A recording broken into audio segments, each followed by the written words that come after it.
welcome to the Bamgboshe Happy Hour, Season 2, Part 2 of the season premiere. I am Peju Bamgboshe and hi guys, and I'm Naomi Bamgboshe. Happy New Year, everyone. Oh wow, she's very excited, everybody. Ma, what's up with you? Oh, first off, wait, before we go, let's thank Ma. Let's thank once again Bryce Control for being a guest on the Bamgboshe Happy Hour. Oh, Bryce was such a sweetie, or I should say he is such a sweetie, wonderful interview. Oh, I enjoyed him immensely. I was sad when he left. Oh, the interview could have gone on. Oh, it was a great interview. So Ma, no chips while we're doing this interview. No, okay, I'm calling you out just because they can't see you. I'm not doing chips. I'm doing Pringles. Oh no. Okay, Mom, what's up? How are you doing? I'm doing wonderfully, daughter.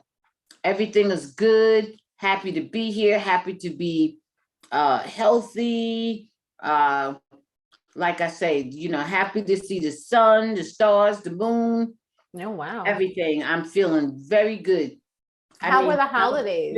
There's been a surge of Omicron, and I'm just so happy to be healthy and able to enjoy everything. How were the holidays for you? Fabulous. Okay. Fabulous. I got a wonderful gifts. Had lovely food, lovely cocktails, just had a wonderful time. Very good. I mean, I know that some people weren't able to be with their different family members and so forth, and my heart goes out because of this pandemic.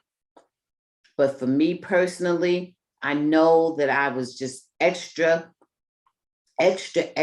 fortunate to be able to spend time with my family and enjoy everything over the holidays. Well, I feel the same way too. I got a lot of, lovely gifts, and I got to spend time with my family, and I think that's the most important thing. Absolutely. And I have to shout out that I got my husband the Buck Hunter arcade game that he really, really enjoyed and loved. It's called Buck Hunter arcade game. So I just thought that was really, really fun for him. Okay. So let's talk about what we're sipping on. And, as this is the continuation of the premiere, we are sipping on some more Noble Wolf vodka. We're doing the original. So we want to give a quick toast, Ma, before we get into pop culture. Hold on, sweetie. Now, what are we drinking today? What are we toasting? We're drinking. This is the second episode. I'm sorry, the second part of the season premiere. So we're still sipping on Noble Wolf vodka. Okay. Which one? Which flavor? This is the original. Okay, the original. Okay. Cheers. Long life, prosperity, health, wealth, and happiness. Salud. Salud.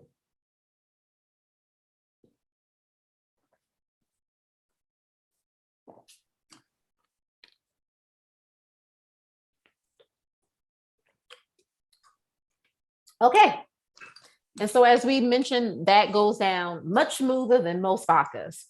So let's get into pop culture, Ma. So we're going to talk about Antonio Brown. All right. So Ma, we know what happened with Antonio Brown. We know his history. What are your thoughts? Antonio Brown. My thoughts are very similar to those of Tom Brady, or at least the thoughts that he expressed. My thoughts are, I know we don't know anything, we all think we know everything, but in fact, we all know very little in terms of, what there really is to know. Correct. But I will say that I feel we need to give time, space, and kindness to Antonio Brown. He didn't hurt anyone. Well, even if he had, we still need to have, maybe the same stance. But he didn't hurt anyone other than himself, I believe. Can I interject, or you don't like when I interject? Absolutely. He has a history of sexual assault and physical abuse. No. Not for this. I meant this last episode. Oh no, he did not hurt anyone. I'm only referring to this last episode as just a self-contained, episodic break. Okay. In my estimation, it was almost a psychotic break. Mm-hmm. And that's the way I viewed it, because I don't think if he had been in his best mental health that he would have stripped down and paraded around and made somewhat of a spectacle of himself. I don't think if he was in his best mental health, he would have behaved that way. So I refer to it as a psychotic break. And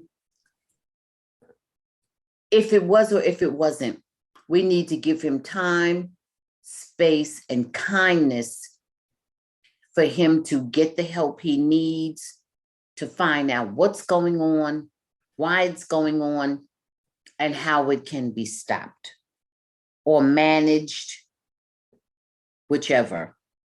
It could be maybe be cured, maybe be managed, maybe whatever.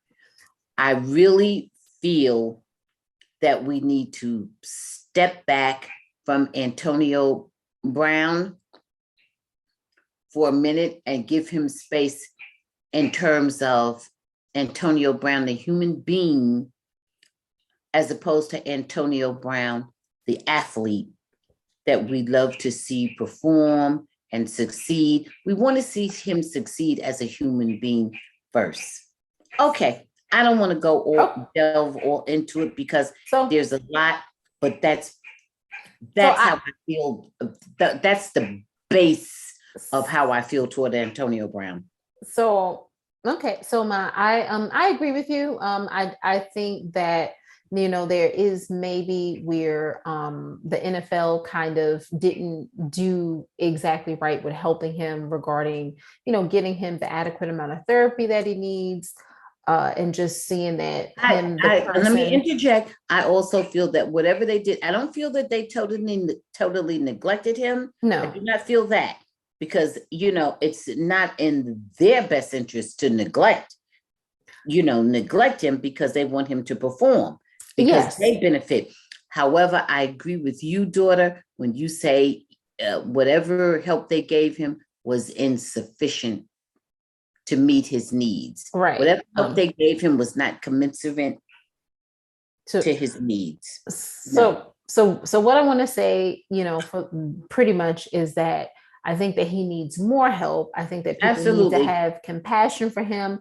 I also think that he is not best served in the NFL because at this time, and we don't know what will happen. There may be other things, but a lot of but certainly playing in the NFL does. Right now, he does not need to be in the NFL. Right. And I feel as though a lot of players kind of saw a different side because he never quit on them. He may have done all types of stuff off the field, but once he quits on the field, I think it's a different level and he needs help. And I feel that people should give him, some level of sympathy because he needs some help. Absolutely. He's only hurting himself at this point. Right. And then we're going to, maybe at some point we're going to address what is the responsibility of the NFL or management. Mm-hmm. NFL could be, they would be equivalent to any type of management in any other job. They would be management. And, we might even want to get a person who is an advocate and heavily involved in this kind of thing in terms of managerial responsibility. We may want to invite one of our guests, one of our dear supporters and friends onto the show for that. We'll we'll talk about that down the road. One of your very good friends, Okay. Yeah, I agree. Okay, so the next topic is, I don't know, MTG is her initials. Marjorie Taylor Greene was permanently banned from Twitter for spreading misinformation about, the COVID vaccines, and she's had over 5 strikes, and so 5 strikes is the limit. So my question to you is, do you support permanently banning people from Twitter? I do. I do, in the case that, like with this one, like with MTG, where there's been multiple infractions, multiple warnings. And when the thing that you are spreading is violence or potential violence, where you can see a direct correlation between your speech and violent behavior. I absolutely do believe in it for the sake of democracy. I absolutely do believe in banning Twitter. But, in those cases, they would be very extreme. Yeah, I think that it's not anything that you would just very lightly. It's not just a minor infraction. It's a major assault against democracy. And in her case, I absolutely think it's appropriate. The only thing is that I don't like is the fact that there'll be other outlets for her venom. Yeah, they have some outlets. You're right, Ma, and they have some and Joe Rogan, who has a very popular podcast.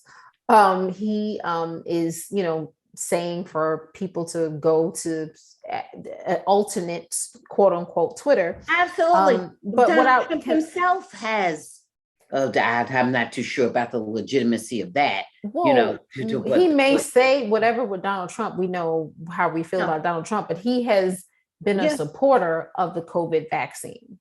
And I think we should, mention that because that's important. That's hysterical. Too little, too late. Too little, too late. What I will say is that in the MTG case, when you spread misinformation that can cause death and harm, you need to be banned from whatever platform it is. I'm in total support of that. I believe in free speech, but when you just completely, people are dying because of the information that you're putting out into the universe. So I'm 100% there. Let's go to someone who is left, like us, AOC, who she commented and responded to something that someone said regarding her boyfriend, and it really pretty much had to do with his feet. It had to do with his feet. Yes. There was some sexual innuendo. So this is what it said. Steve Cortez says, if leftists like AOC actually thought mandates and masking work, they wouldn't be frolicking in free Florida. Her guy is showing his gross, pale male feet in public, not a pool/beach with hideous sandals. 0 for 2. And then AOC says, if Republicans are mad that they can't date me, they can just say that instead of projecting their sexual frustration onto my boyfriend's freak. Yeah, creepy weirdos. So what do you think about that, Mom? I think that's enough. I think first of all, please leave the man's feet alone. Okay, right. That's number one. I think you've already crossed the boundaries. If there are any boundaries, I think they've already. So who are you referring to?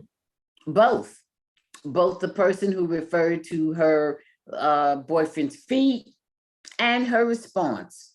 Okay. I think enough is enough. I think they both need to stop. I think if they have differences and legitimate policy differences, then they need to address those differences.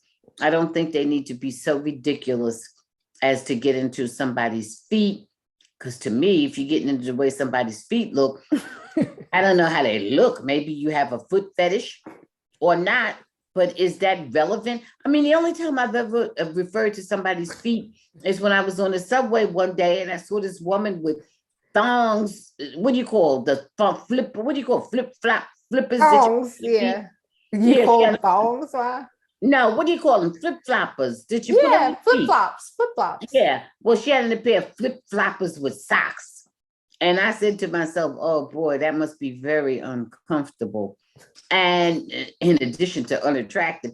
And that's the only time I really noticed too much about anybody's feet. And so, so, so I say all that to say this. The feet are irrelevant. The feet are irrelevant. Republicans, ultra conservative, left, right, in the middle, centrist, everybody. All people have, some of them have ugly feet. Some of them have pretty feet. Have nice feet. Yeah. Right. So it's just. So I think that some of them have crusty feet. Some of them have shiny, moisturized feet. There you go. Some have dry, cracked, corn, bunion feet. Some of them have all types. Some of them have lushy, lovely feet. I think that we need to get away from the feet. Okay. Okay. So let's go on to what's this? Ghislaine Maxwell. Ghislaine Maxwell was found guilty of 5 out of the 6 felony charges that accused her of recruiting, enticing, and transporting minors to engage in illegal sex acts with Jeffrey Epstein. Right. So, to me, she's a former socialite and she is now a sex trafficker. Right. So, Ma, what are your thoughts on this? Ghislaine is both a victim and a perpetrator. Why is she a victim, Ma? She's a victim because she was her relationship with her father. She's a victim because her father was her father actually was doting when it came to her, but he was a very difficult person. And I don't want to say she was always trying to please her father, because it seemed that she was her father's pet. But she was used to being around. Where she was victimized is that her father was very abusive and cruel, and he was I don't say he was misogynistic, but he was not a sensitive, caring father. Okay. In general, although he did embrace her, she witnessed all his crude and abusive behavior toward other people. And she began to embrace that as normative behavior, when in fact it was not. And so when she became involved with Jeffrey Epstein through her father introduced her to Jeffrey Epstein. And Jeffrey Epstein was a bit older than her, not that much. But he was old enough and moneyed enough and powerful enough that she felt subservient to him.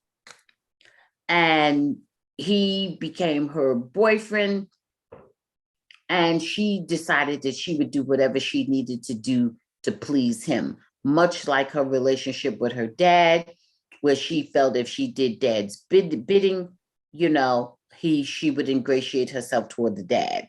Okay. And she had that same sort of relationship with Jeffrey Epstein, where she did not seem to be bothered at all about going out and proselytizing these young girls. She would actually drive to the high schools and present stories to these young girls about opportunities in modeling or this or that, or some field that young girls, might care for. So I say all that just to say this.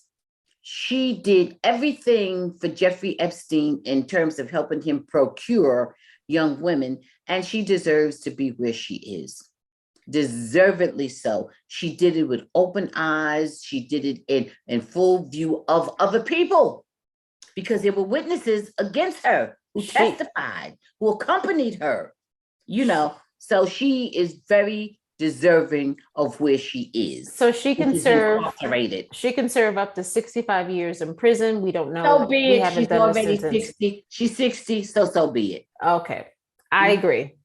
Okay, so Patton Oswalt, now, so you know Patton Oswalt, the comedian, he so he's coming under some type of criticism because he said he put on, I think it was Instagram, finished, he says, me set instead of my set at whatever it is, and got a text from at Dave Chappelle. He wrote on Instagram, come over to the arena. He's performing in next door and do a guest set. Sorry about the broken English. That's what they wrote. Why not? I waved goodbye to this hell year with the genius I started comedy with 34 years ago. He works an arena like he's talking to one person and charming their skin off. Anyway, I ended the year with a real friend and a deep laugh. Can't ask for much more. So then the next day, an explanation came, and Oswald deleted a couple of comments on his original posting. I naively deleted a lot of posts in the comment thread, critical ones from LGBTQ writers and posts by TERF/anti-trans orgs, looking for clicks and giggles, he wrote. I wanted a nice comment thread about the pic with my friend. And praising Chappelle as the funniest comedian I've ever met, he wrote, he's refocused and refined ideas a lot of us took and as settled about race and history and life on planet Earth and spun them around with a phrase or punchline. But we also 100% disagree about transgender rights and representation. I support trans people's rights, anyone's rights to live safely in the world as their fullest selves. Oswald added, for all the things he's helped me evolve on, I've always disagreed with where he stands now on transgender issues. So Peyton Oswalt is coming under criticism because he posted about Dave Chappelle and then he went on to defend him. So it's kind of like both sides are opposing Peyton Oswalt. What are your thoughts on the whole Peyton Oswalt posting a picture with Dave Chappelle, and being supportive of Dave Chappelle, and then coming back around and trying to defend himself for being supportive of Dave Chappelle? I'm really not sure. I think he's just playing both ends against the middle. I don't know where he's coming from with it. And I think he's trying not to offend anyone. And I think he's trying to embrace everyone's point of view, which is kind of where he should be.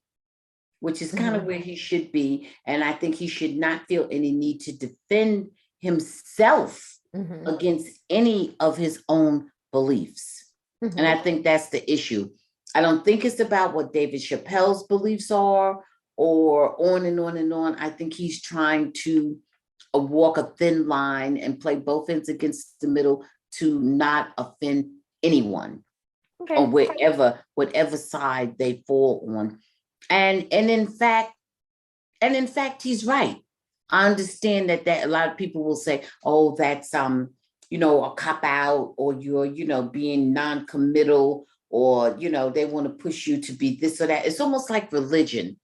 I like to draw the analogy to religion, where, oh, I'm Baptist, you're not. I'm Christian, you're not. I'm Muslim, you're not. It's where if I say to you, I'm not any particular religion, I just believe in a higher being and a more powerful being, whether that would be Allah or Jehovah or Jesus Christ or whatever.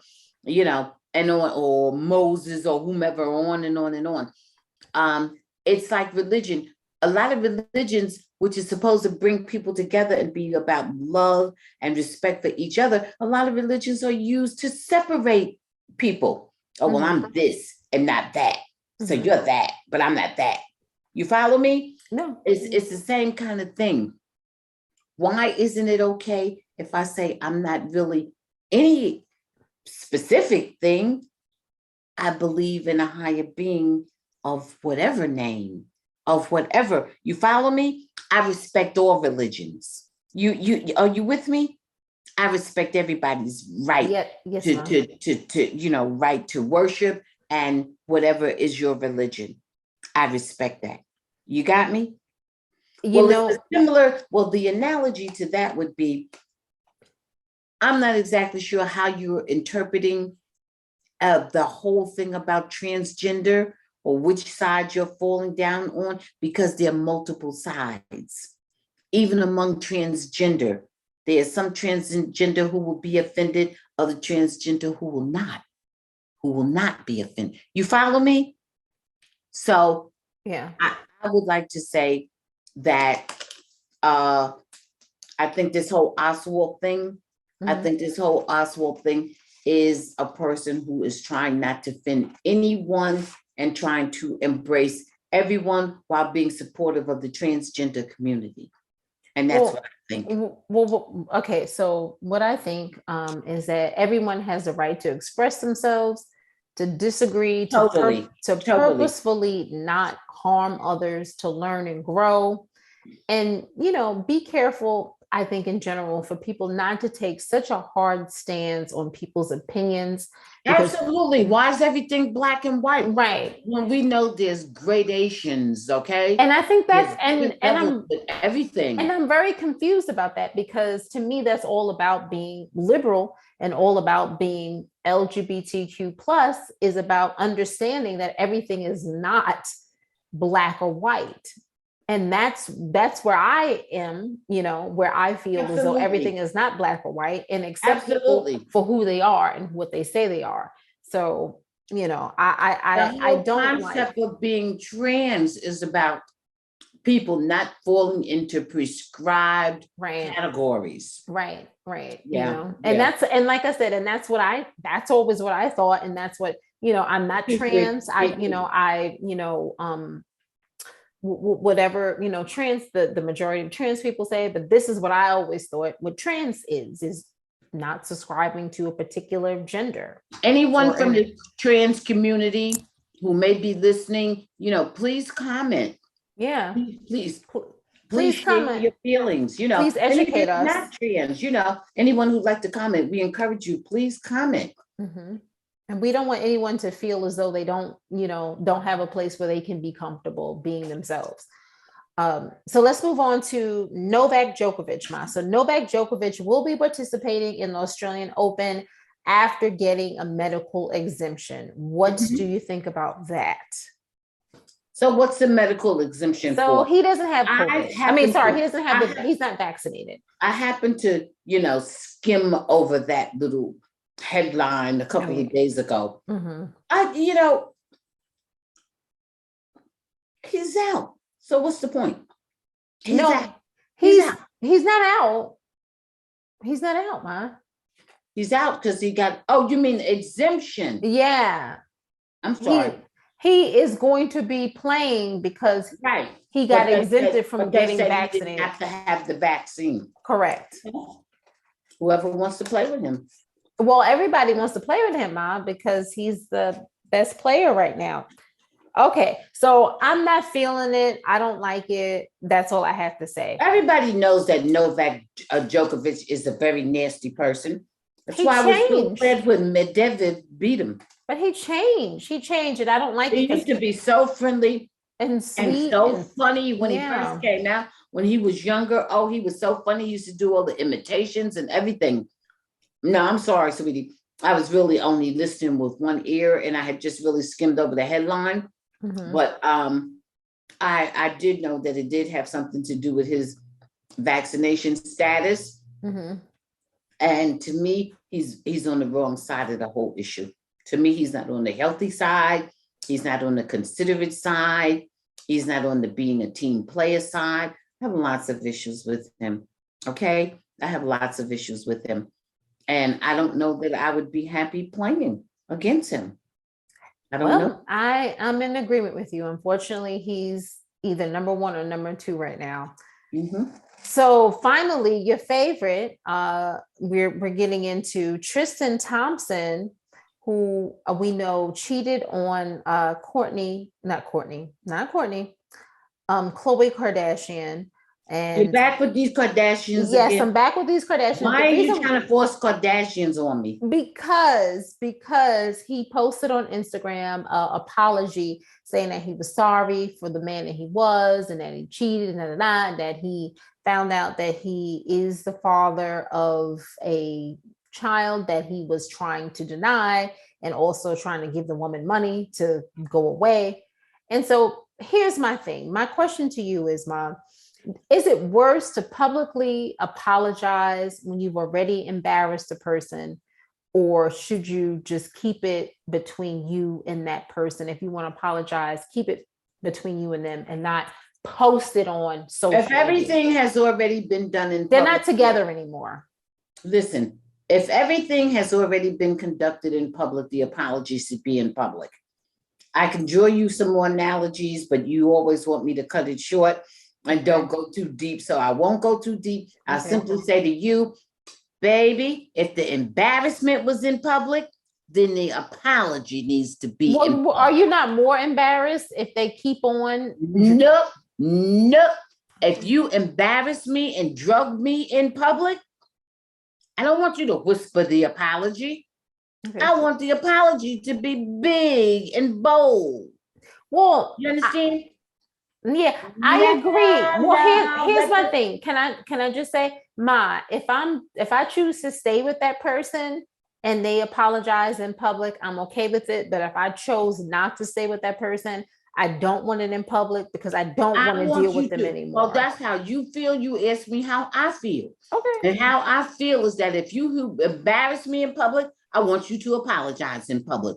I've actually had it happen to me in a work situation. Okay. So now let's get into. Okay, you don't want me to go in. So I'm telling you now. And the person apologized to me because they were dead wrong, but they apologized to me, whispered in a one-on-one. But the offense that they mounted against me was very public in front of a lot of people. Okay. And I wanted the apology to be in front of the same audience. All right, Mom. I'm telling you, great. Let's get into movies. First movie is Spider-Man-No Way Home, starring Tom Holland as Spider-Man and Zendaya as MJ. So many other people. Benedict Cumberbatch as Doctor Strange. I got two things to say. Zendaya and Tobey Maguire. Keep it moving. Tobey Maguire. What about Zendaya and Tobey Maguire? Zendaya was cute and nice in the picture. Tobey Maguire was glad to see him because that's the last time I saw Spider-Man. It's when Tobey Maguire was Spider-Man. Okay, so that was before most of everybody was born. Okay, no, I'm just joking. I thought it was funny. I thought it was like a hybrid, and it wasn't the stereotypical formula. Obviously, they had the multi-universe involved. I like Tom Holland as Spider-Man. I think he looks like a high school student, and I love Zendaya. I wasn't 100% crazy about the ending, but I enjoyed Spider-Man No Way Home. What is your rating for Spider-Man No Way Home, Ma? I give it a 7. It was very entertaining. So you give it a premium? I give it a premium and I come in at 7. Okay. All right. So I'm going to give it probably, I'm on the fence between premium and top shelf because of the Spider-Man movies. I'm going to probably give it an 8, a low top shelf, because I think a lot of people who enjoy Spider-Man will really enjoy this. I wasn't crazy about the ending, but I thought overall it was just kind of like a different, it didn't feel 100% like Spider-Man, but it felt like an elevated version of Spider-Man. Okay, so our next movie is Don't Look Up, which is starring Leonardo DiCaprio as he's a professor, and Jennifer Lawrence is a grad student. Meryl Streep is the female president. And we have Cate Blanchett, who's playing a character like a Fox News anchor, as well as Tyler Perry. We have Ariana Grande and Kid Cudi, kind of playing characters that are semi close to themselves, but not really. And Jonah Hill is playing Meryl Streep's son, who is really like incompetent and just like incestuous, inappropriate behavior. And, there's what's the name? Melanie, I think Lyons Key, who plays Leonardo DiCaprio's wife. You know her from Two and a Half Men. And this is pretty much to me, it's about as a warning about a comet that's approaching Earth and that can destroy the planet. Ma, what are your thoughts on Don't Look Up? I thought Don't Look Up was quirky, funny. Obviously it was very tongue in cheek. And I thought it was really excellent to just sort of make us maybe take a minute and focus on climate change. And for those of us who have minimized the impact or denied the impact of climate change, period. Like I say, to be forewarned is to be forearmed.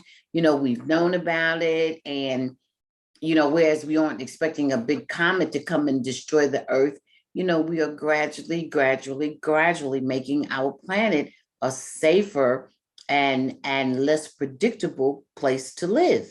And we're changing the quality of lives. And we need to really look at that and start to focus on all the efforts that are available to us to reverse that, to slow that process down and or totally reverse that process, or at least slow it down. And we need to maybe take it more seriously. Not even maybe, but we need to definitely take it more seriously. So I thought it was really good. I thought good performances. And also, you could also draw some comparisons to COVID. How COVID, Yes, how COVID has just sort of, really changed our way of doing business, our way of living, our way of working, our way of generating income, even our way of communicating, right? And for real, and 2 years now, we're like 2 years in, right? And so I thought it was good. I thought it was impactful in a comedic way, in a kind of lighthearted way. I thought it was good. I thought it was really good. Good performances, of course. Meryl Streep, she was somewhere between Sarah Palin and Ann Coulter. So I was thinking like Ann Coulter? Ann Coulter? Those two, okay. I was thinking between. Physically, I'm gonna say Ann Coulter and I was going someplace else, but I won't take it that extreme. I was going to MGT, but I guess I shouldn't go that extreme. Probably not that extreme, but yeah. But certainly, when she wore the red suit all the way. So if you got it twisted, honey, she had on a red suit all the way through. Okay, so you would know that.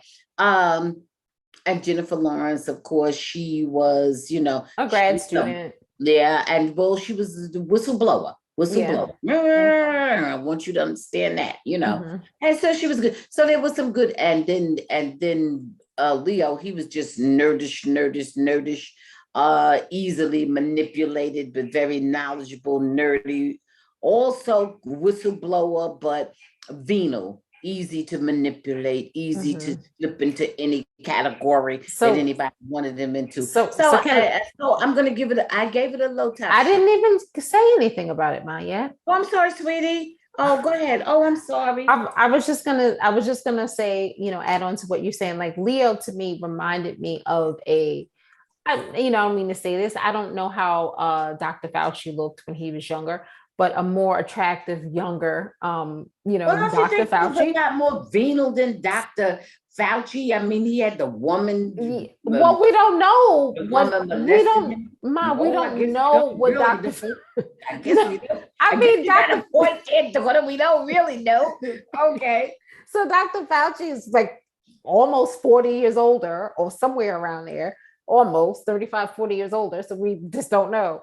I thought, the way they sexualized Leo's character to me was funny. And I thought Leo really did a really good job. Jennifer Lawrence, she did a good job too. I see Jennifer Lawrence kind of sometimes playing this type of role, but I thought she was good. Meryl Streep, to me, you called it before me, like I haven't seen her look this fashionable since Devil Wears Prada. And then Kate Blanchett, I didn't even recognize her so much in the beginning. And I thought that I thought there was a lot of cute things to it. It was a satire. I hear global warming. I was more COVID just because they had a billionaire in there who could have been Elon Musk type. Not really so much Jeff Bezos because they made him very quirky and kind of over the top. And so I'm going with COVID for that. But what is your final rating for Don't Look Up? My final rating is an 8. I give it a. My final rating is an 8. I give it a top shelf. Top shelf, right? I give it an 8 top shelf. I'm gonna give it. I'm gonna go with a top shelf. I was between a premium and a top shelf. I was between a 7.5 and an 8. I'm just gonna recommend everybody watch it because it's what's going on right now. So I'm gonna say top shelf 8. Okay. Next movie is an animation called Encanto, and it is meaning the allure of something, and is directed by Lin-Manuel Miranda. And it's a story about family and love, and it pays homage and respect to Colombia, the land, and the rich diversity of the people. And so this pretty much is about the Madrigal family, and they about magic and about how there's a little bit more to life than just physical magic. So go ahead, Ma, take it away. What do you give? Was just Encanto? Really, I thought it was so. I thought in the first place, I thought the cinematography was great. I thought the colors were vibrant and beautiful. I love the singing, the dancing. I love the festiveness of the whole movie. I love the abuela, grandmother. Yep. Grandmother was a loving grandmother, but grandmother was a little too busy. And grandmother sometimes misinterpreted things, to the point that poor granddaughter Maribel was sometimes maligned by the grandmother, and the grandmother sometimes thought Maribel was a negative influence as opposed to a positive force within the family. And I felt that the grandmother, abuela, loved her family so much, but misinterpreted some things, and also attributed a lot of negative things to Maribel that caused dissension within the family. And well, in the end, the family was united. Okay, Ma. So what do you give? But I can't tell you how, which is what is critical. I can't tell you how or what, but when I say united, I didn't say how or where or what. It was a lovely musical. There was sadness. There was happiness. The songs were good too. There was dancing. I thought they got it right. What's his name? Lin-Manuel Miranda. Lin-Manuel Miranda. I thought he got it right with the diversity in terms of the skin tones, from light to dark and dark to light, and everything in between. I think he got it so right. I think he was dead on, spot on, and I think it was just a fun movie. And showed some family dysfunction, and it showed a lot of family love and unity. And I think it was a fun movie. So what do you give it, Ma? Are we going Hoops Premium or Top Shelf? I'm giving it a top shelf. It's getting a top shelf for me. It's getting a top shelf. I'm giving it an 8.5. I'm giving it an 8.5 top shelf. Okay, I really enjoyed it. I thought it was great, especially for animation. I'm gonna give it a I'm gonna give it a top shelf as well. I'm gonna give it for animation a 9. I recommend that everyone watch this Lovely. show. Really good diversity, really good story. Enjoyed it. Lin Manuel Miranda, excellent. Now we're going to our final film of the week. I don't know.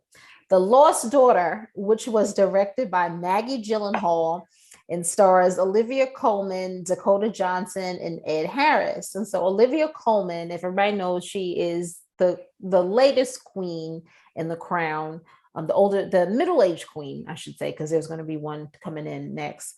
She's a college professor and she's vacationing in Italy, and she meets a woman and her young daughter who trigger memories of Coleman's character's early motherhood. And so that's kind of what this is about, Ma. So what do you think? There's a lot of things about this picture, but what are your thoughts on The Lost Daughter? The Lost Daughter. I don't know where to begin. I'm going to say regarding Olivia Colman.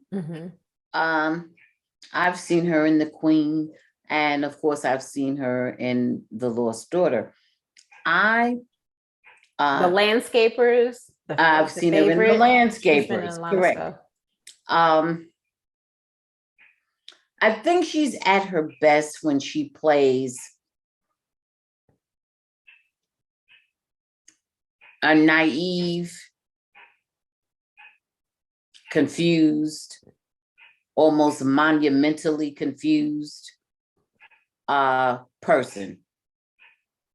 Because of her facial features and her facial expressions, I often think she's cast into positions that she is not really suited for. She always seems to be, to me, a person who is playing a part that is more intelligent than the person actually is. Okay. If that makes any sense to anyone. I really am not a big fan of hers, frankly speaking. What did you think of The Lost Daughter, though, Ma? I'm not a big fan of hers. And The Lost Daughter, I thought she was okay. I thought she was, good. I thought it was a part that she should not even have been playing. Okay. I don't think a person with her looks and her talent, I don't think that's the part that she should have been playing. She's there, is getting all this buzz about getting an Oscar. She probably will 100% let me tell you something. I don't care who buzzed who for what. I saw it. I was not that thrilled with it. It would never go beyond premium with me. And the reason that it went to premium, because I thought the breakout performance was Dakota Johnson. Oh, yeah. I thought she was the breakout. She was really good. I liked her in it. I really didn't see that much from Olivia Colman. And this thing where she stole a doll. I'm sure there was some symbolism in there. I thought it was inappropriate, insensitive, and crude, and just made her seem crazy. Just made her seem ridiculous and nonsensical. It just made her seem foolish.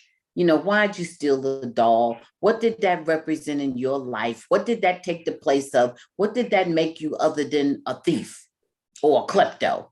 What was that supposed to be? I'm sure the writers had something else in mind, but what was it supposed to convey? And what do you think that it adequately represented? Well, here's I wasn't happy with it. I didn't think that much of it. So here's my thing. I won't give it a rating until you finish yours. What I thought and what I was disappointed in was, I thought, and I don't want to give away too much. I thought that there was going to be more to, like, the whole thing about her and her daughters and the time frame and all that stuff. And it wasn't. Very sketchy. Yes, I didn't like that. And the ending, and without telling the ending, it's not 100% clear. And that absolutely not. And that would be fine if you never know how she repaired her right. She stole a doll. Ma, are you there? You're coming in and out. Ma, Ma, are you there? All right, I'm gonna, okay. So Ma, yeah, so you were saying that the doll situation was just not. Well, you were saying it was your turn. I was actually finished, sweetie. Oh, But okay. what I was saying is The that I'm drinks are sure that the kicking in. writers had some other, message that they were kind of trying to convey. Mhm, Uh, in her stealing the doll, mhm. from taking the doll from the daughter, or stealing the from the little girl, or stealing it, or whatever. I kind of get what they were trying to do with that. I just think that the payoff wasn't big enough. I think that was my issue with it. I know I have a Right. feeling And then why they and did then it. when she confessed that she had it, she just said, I just took it. Okay. What do you Yeah. give the Lost Daughter, Ma? And what I top gave shelf it premium or Gucci? I gave it a premium. I gave it a mid premium, and I gave it a mid premium, because I really thought What Dakota number? Johnson, a 7. Okay. That's Okay. And that's because, and I gave it that high because I thought Dakota Johnson was really good. I hadn't seen her that good, because I didn't think she was that good in what is it, 50 50 Shades. Shades. Yeah. Right. I didn't think she was that great in the 50 Shades trilogy, She looked at way all. more like sexy in this, Yeah. I didn't, so but I guess she was that's the good in this. role. I thought her acting was actually better Mhm. in this. And some other minor characters played pretty good. Ed Harris was good. I mean, for whatever he did in there, he was, good. I got it. And I thought the guys, a couple of the, young guys, I thought the guy who played her husband was good. Mhm. Short part, but interesting. I think we'll see him down the road in other things, Yeah, he was. I want to say he was in the Haunted. He's been in some things that we've actually Mhm, reviewed. mhm. So And you could sense that. You could tell that you could tell that was a gold mine. We're just getting the dust from that gold mine. We could see there's other so things there, and so forth. But all this big talk about Olivia, nope, so not I feeling it. so I'm gonna Give it a give 7. so I'm gonna give the Lost Daughter a 6.5 premium. Yeah, but it was fine. It wasn't a bad film. It wasn't a great film to me. Right. It was too much ado about nothing. The way they're making a big deal Yeah, about it, I absolutely. don't feel it. I co-sign on that, daughter. Absolutely. Okay, so let's talk about the big series finale, Insecure, which we didn't get a chance to talk about because we weren't with you guys last week.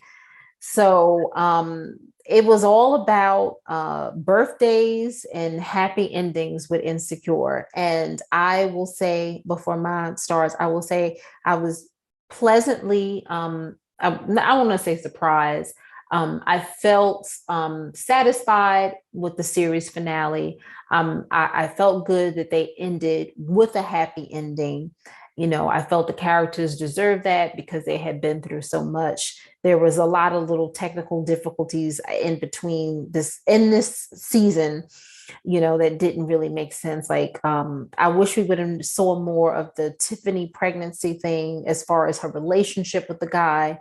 I wish we would have seen more about oh gosh, not Tiffany. What is the other Kelly. Kelly? I'm sorry. Yes, Kelly, I wish we would have seen more about Kelly's pregnancy and more about Tiffany's pregnancy, which led us to that point.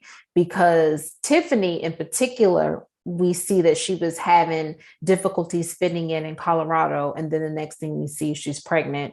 And then Kelly, we never did see the buildup of her relationship with the guy, and I would have loved to have seen that. It was just Um, like abracadabra, I'm pregnant and in love. right, I'm and then we pregnant by the man know I want to be pregnant by. that does So not happen right away. right. Molly has been suffering throughout for years, so we Oh, I we was understood feeling that. Molly's wedding and everything. I And think Molly that was looked great. great. I loved her dress, Oh, loved me it. she too. looked she looked amazing. Everything. The um venue, the wedding venue, yeah. everything was very lovely. And Yes. Nathan, I love the actor, what's his name? Kendrick. I can't think. Kendrick Simpson or Kendrick Sampson. I think he's like a really good guy, very talented. I felt like he was just kind of misused for this entire season. I'm happy that Lawrence and Issa ended up together. We all knew Oh, me that too, they were daughter. Me too. soulmates. You know So go what? ahead, You know Mom. what? Okay, you know what I saw in that daughter? Mhm. I agree with you. Your assessment 1,000%. We're totally on the same page with that, and it's so funny. You know what? What I saw, I was so happy that her and that Issa and Lawrence were reunited in the finale. Mhm. You know what I saw? Now let me What'd you say see? this. Now let me say this. Now little Lawrence Jr., little baby, Mhm. whatever his son's name was, I don't remember. I forgot the name right now. Well, anyhow, let's just call him little Lawrence, okay? Mhm. But that is not his name for sure. He didn't like the name. No, I know. Here's my thing. I loved it because you know what? Because from in the very beginning, when the whole thing started, Issa cheated on Lawrence. Mhm. Remember way back? We know, Mom. Okay. She was with Lawrence for Mhm. multiple years, and whatever her mind or body told her to do, for some reason, she just went on and cheated on him. And that started the ball rolling. Okay. So the whole thing was a big journey and roller coaster ride, right? To her Yes. reuniting with Lawrence. Well, guess what? When she did reunite with Lawrence, Lawrence had a baby. Lawrence had a son. Guess what? Guess what? Cautionary tale. Cautionary tale. She had Lawrence to herself, right? Lawrence had not gone out with anybody else, no babies, no Ma, nothing. you know how I feel about that because I think that I'm men not finished with normally how cheat I more see and it. they do whatever they want to do. So how Wait a come we don't minute. come as hard on the men for their No, cheating? but see, I'm not talking about men versus But women. you are. You're I'm not. attacking I'm talking Issa. about Issa and Lawrence. Okay. No. Issa stepped out on Lawrence. Do you go this hard on the men? Because I I'm don't feel not that you going do. hard on anybody. You're Okay, not ma. hearing me. I'm not going hard on anybody. Okay. Cautionary tale. When you step out, this is what can happen. Yeah, but the You men don't don't even suffer have to as step much, out. ma. Hold on. You don't even have to step out for this to happen. I'm not talking about suffering. I'm talking about complications in relationships. And then it went around and around and around and around for them just only to come back together. That's all I'm saying. So what did you think, Ma, of the I series now loved looking it. back? I loved it. I loved it. The series or the finale? I love the finale and I love the series. I'm giving this series a 9, top shelf. I'm giving the finale a 9, top shelf, and I'm giving the series an 8.5, top shelf. The series at 8.5? Yes. Okay. So for me, I think the first 3 seasons were excellent. I'm gonna give the first 3 seasons like almost a 9.5 top shelf. I think the last 2 seasons kind of fell off a little bit, and I will give them a high premium at like a 7 or 7.5. But I'm gonna give the finale, the series finale, a top shelf 9 because I think that everything came together, and I think you could see the difference in the writing between like the last 2 seasons. And I also really enjoyed the Well, you know, documentary. some of the things I found that were most objectionable about the series came probably from Larry Wilmore. Well, no, Ma. What happened was, okay, so in the documentary, and I give the documentary like a top shelf, like a 9. I thought it was really good. The writers that they had from the first 3 seasons they didn't have the same writers for the last two seasons. I got it. And I think that changed. And I also think that, it happens. It's natural when the show becomes very popular and, Yes. people start getting picked up, that things change and things are a little bit off. And I think that's kind of what happened. But Gotcha. I think it came back around for the finale for me and the documentary. I think they were well taken care of and I really enjoyed it. And I'm, happy that Issa Rae put out Insecure. I'm happy for the talent that we see now. And I'll miss it. And I want us to continue on with, writing, good stuff, good projects. For women, for Black women, and for women of color and for people of color. I want to see more and more of that. I co-sign, daughter. I co-sign. Yep. So that was a good send off to Insecure. Next one is And Just Like That. And I don't know how long you want to spend on this, Mom, because I don't have anything good to say about it. But I'll just say my bad stuff and you can go where you want to go. Terrible. I love Sex in the City. So when I see this, I think of Terrible. Okay.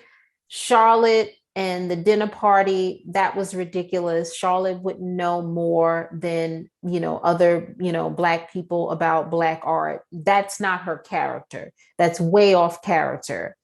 Her child, who wants to be referred to as Rock, why is it that the school knows about that and she doesn't know about that? They're just throwing things, everything that they can throw in to be politically correct, they're throwing in. I am fine with them having this because this happens in real life, but everything shouldn't be all in this season and it should flow organically. Don't believe that. Her Asian child, no issues, perfect. Perfect. She's right into a bullcrap stereotype. Right. Don't like that. Karen Pittman, who is in the morning show and that's playing the professor going through the IVF. I don't like that they threw that in. I think that's a stereotype. I also think that they put Miranda as all of a sudden now best friends with her. Karen, the professor couldn't stand her too much. And now all of a sudden that's her best buddy. And she's telling all her deep, darkest secrets to bullcrap. Sanford, may he rest in peace, the actor that played Sanford. I don't have his name right now, but the actor, may he rest in peace. I did not like his character in Sex and the City, and I didn't like it in Just Like That. The character, Seema Patel, the Indian woman, she's great. I think they just threw her in here, though. I don't know why they put her in there. I don't like that they just throw people in. Che and Miranda, I don't like them together. Che casually finger pops a married woman in her friend's apartment while Miranda's supposed to be taking care of her best friend. That is not, no. Okay. No. And then Carrie wets the bed. Just doing a disrespect to the series. Miranda fought so hard to be with Steve. Now she doesn't like Steve. She can't stand to be with him. She hates her life. And then now Samantha and Carrie are communicating. Kim Cattrall, run away from this series. Okay. Don't let them try to pull you back in. Run far away. Brady, what you call it? Miranda's son and girlfriend.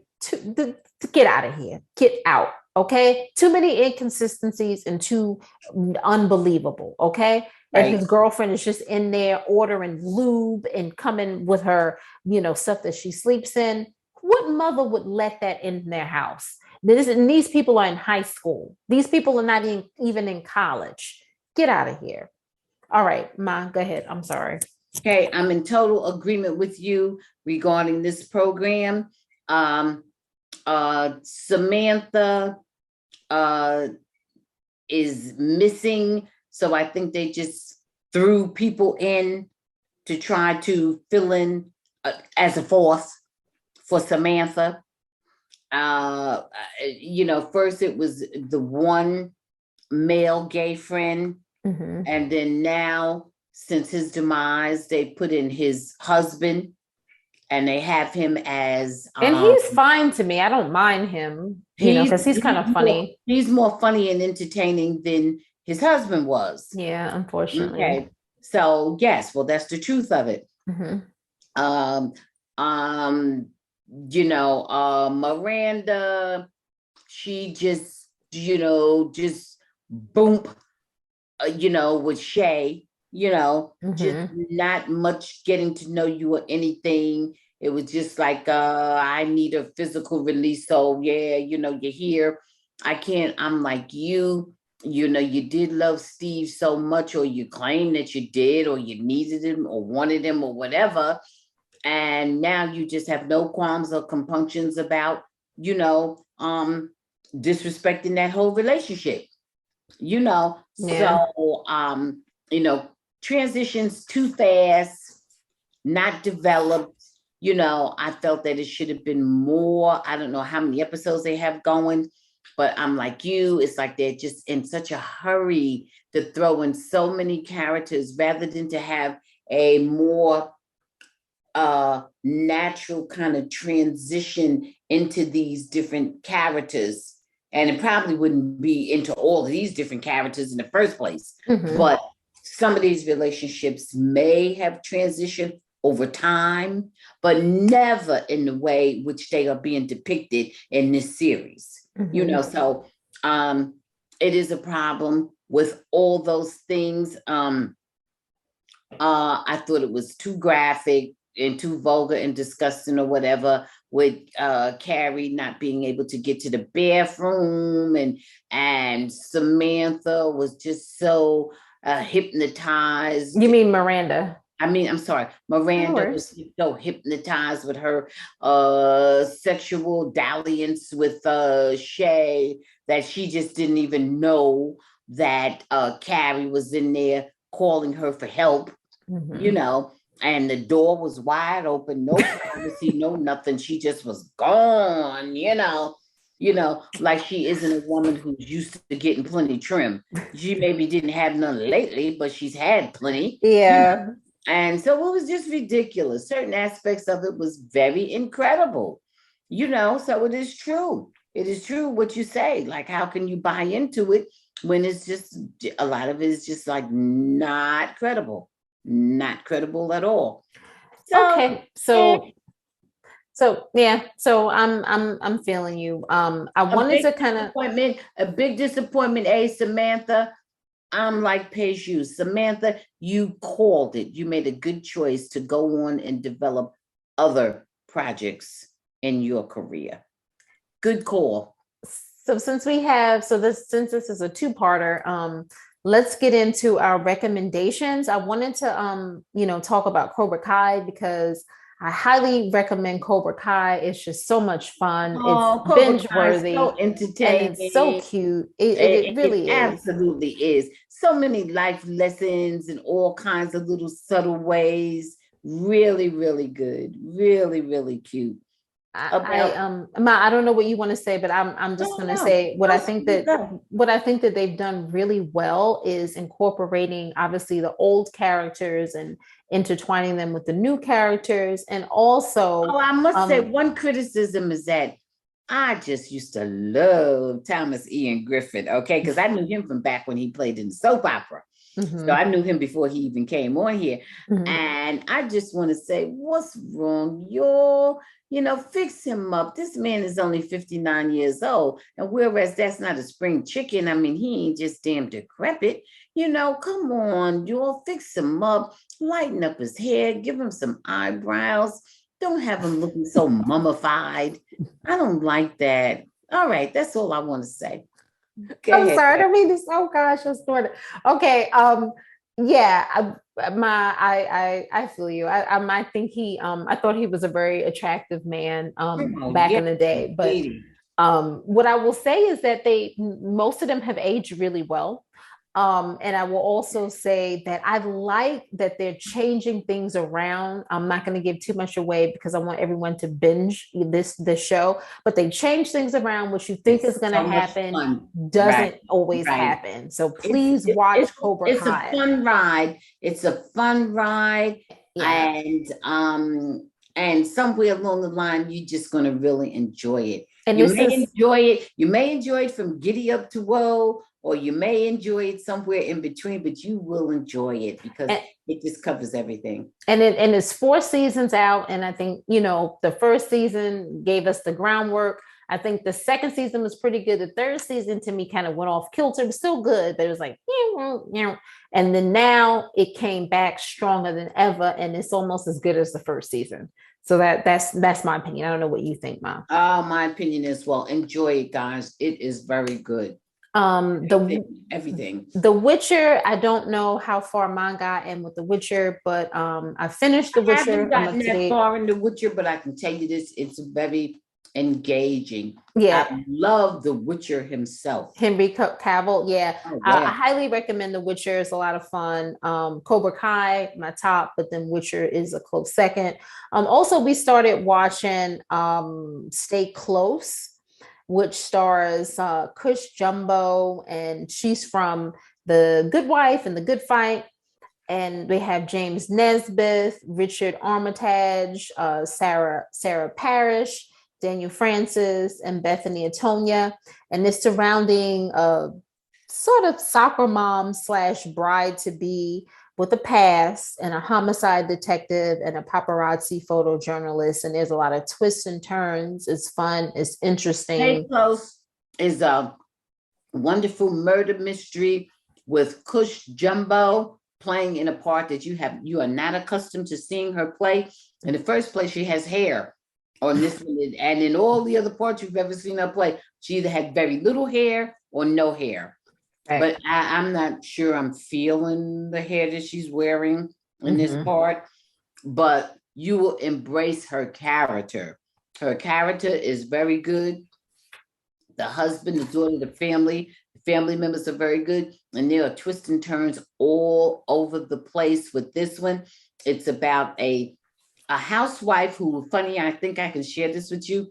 She's been with the man, released around 17, 18 years. Yeah, 17. And they have 3 children and they've never been married. They didn't get married.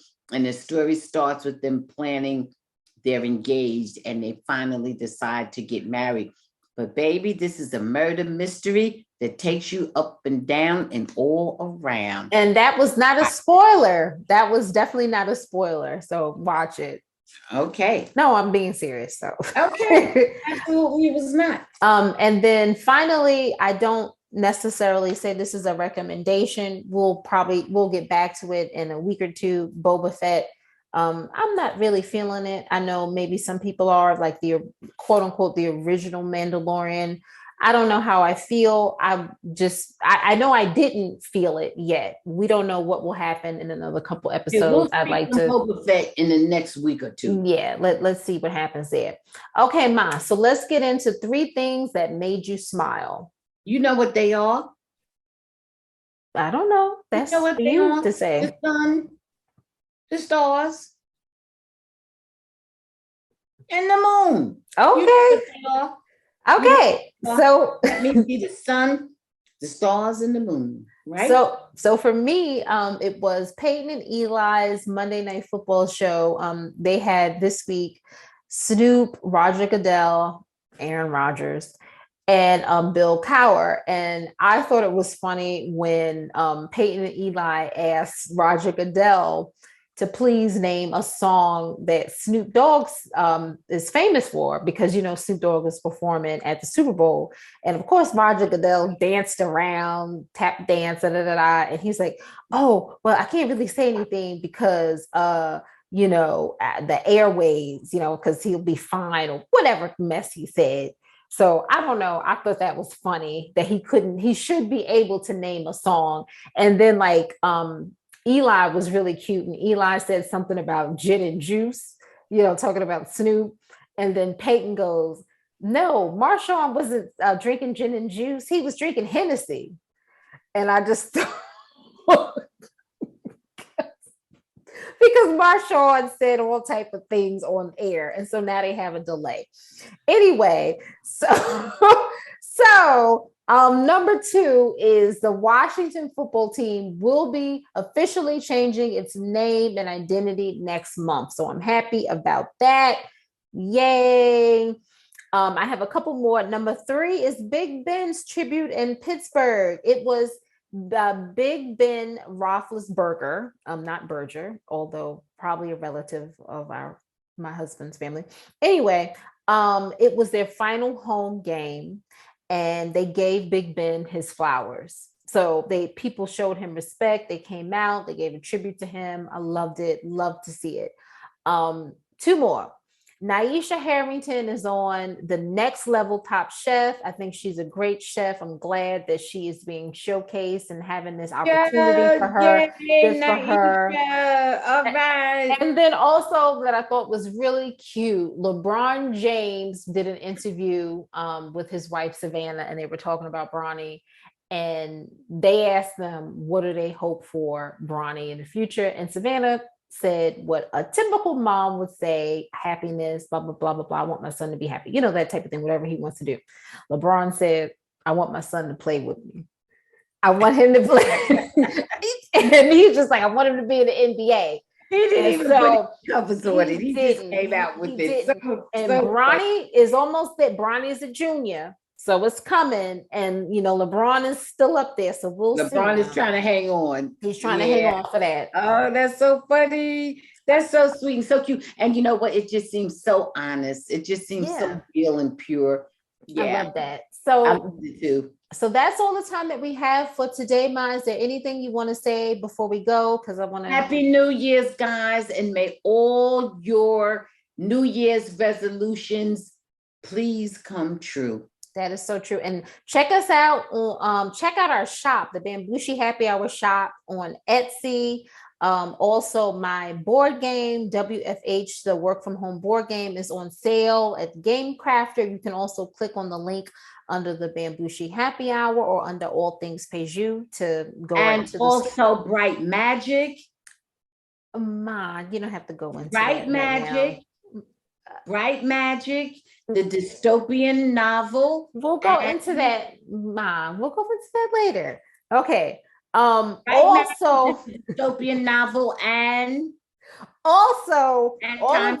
time's out. Also, all of the episodes are going to be on YouTube. They're going to be on YouTube this Friday. What is this Friday, Ma? I can't remember the date. Please help me out here.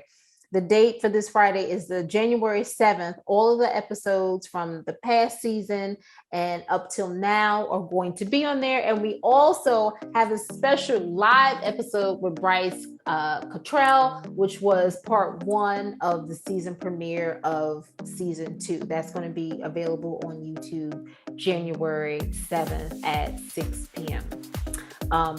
I think that's pretty much it. Whatever streaming service that you're following us on, please rate us. And thank you so much for all your support. I think we're good, right, Ma? Okay, Ma's not good. But everybody enjoy. Yes, everyone, we are good. And health, wealth, and happiness to all our listeners. And thank you for your support. Bye. Bye.